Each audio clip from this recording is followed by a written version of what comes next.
How to stay on track over the Easter holidays.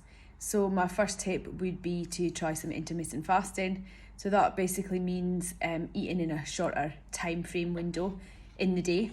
For example, you're on holiday with the kids, so you get up a lot later, so maybe skip breakfast and then have some lunch and then an evening meal. So you're kind of condensing the calories into two bigger meals, as opposed to 3 meals and maybe 2 or 3 snacks. So that's my first tip.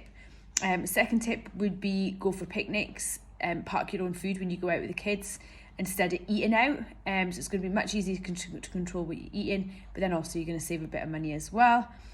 Also, I would just take high protein snacks out with you, like a protein shake or a protein bar. So if you end up being out for longer than anticipated, or you end up being hungry, you know you've got something that's quite controlled that you can eat while you're out. Also, I would just advise to bank as much calories as you can, or save calories on quieter days when you're not doing much, so they can spend or use those calories on days when you want to have a bit of a celebration. For example, don't try and tell yourself that you're not going to have any chocolate or any Easter eggs over Easter. Maybe save some calories and allow yourself an Easter egg, factor that in on Easter Sunday. You're much more likely to stay on track if you've been able to have something as opposed to nothing. Maybe save some calories for some drinks or some wine as well. Also, I would say try and just factor in a little bit of the food and drinks that you really enjoy every day. So you're much more likely to fall off track if you're going to try and completely cut out what you love, for example, wine or chocolate. So try and factor in a small amount into your allowance each day, much more likely to stay on track. My last tip would be know your numbers.